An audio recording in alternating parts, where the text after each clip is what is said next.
এত রাত্রে আমরা কোথায় আছি আর রাস্তার অবস্থা দেখে আমার বন্ধু কি বললো এটা। আমি এখন যেতে পারছি না, আমাকে একটা হেলিকপ্টার ডেকে দাও, আমি ওইটাতে যাবো। আচ্ছা, মোদিকে বলো।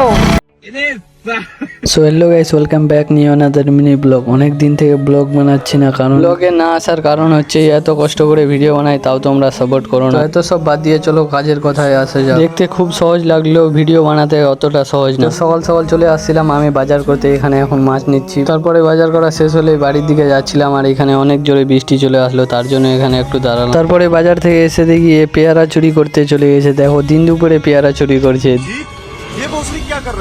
তারপরে রাত্রে একটা বন্ধু কল করে বললো চ ইসলামপুর যাবো, একজনকে আনতে যেতে হবে। তারপরে আমিও বের হয়ে পড়লাম। তখন কিন্তু টাইম প্রায় 10টা বাজতে চলেছিল। তখন আমরা যাচ্ছিলাম রেলওয়ে স্টেশন ইসলামপুরে। কিছু করার নাই ভাই, বন্ধু বলে কথা, ও ডাকবে আর আমি যাব না, এটা কোনোদিন হয়েছে। আর এটা হলো আমাদের ইসলামপুরের নুড়ি মসজিদ। রাত্রে বেলায় কিন্তু সেই লাগছে মসজিদটা। এই যে এইদিকে দেখো চলে আসে আমাদের দুলে রাজা, মানে নতুন নতুন বিয়ে করছে তো ভাই, তার জন্য বাইরে থেকে চলে আসে। তারপরে কিন্তু ওকে উঠিয়ে আমরা চলে যাচ্ছিলাম একটা চায়ের দোকানে চা খেতে। আর এখানে এর অবস্থা দেখছো, আমি বাইক চালাচ্ছি আর ও হেলমেট পরে আছে।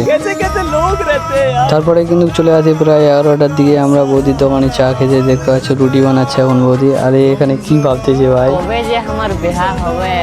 তারপরে নেক্সট ডে ছিল জুমার দিন। আমরা জুমা টুমা পরে বের হয়ে পড়েছিলাম ইসলামপুর যাওয়ার জন্য। তারপরে এখানে দেখতে পাচ্ছ প্রায় 50,000 টাকার তেল ভরে বেরিয়ে পড়েছিলাম আমরা গাড়িতে ইসলামপুর যাওয়ার জন্য। সো দেরি না করেই চলো যাওয়া যায়। তো গাইস আমরা ইসলামপুর গিয়েছিলাম ঠিকই, বাট আমি ভিডিও করতে পারিনি কিছু কারণে। আর ইসলামপুর থেকে ফেরার পথে দেখো রাস্তার অবস্থা। গাইস রাস্তাটা ঠিক হচ্ছে না, দেখতে পাচ্ছ রাস্তাটার অবস্থা কি হয়েছে, পুরো ভেঙে শেষ হয়ে গেছে। তো এখান থেকে ছিল গাইস আজকের ব্লগ। যদি ভালো লেগে থাকে তো অবশ্যই লাইক কমেন্ট শেয়ার করে দিবা। Thanks for watching video.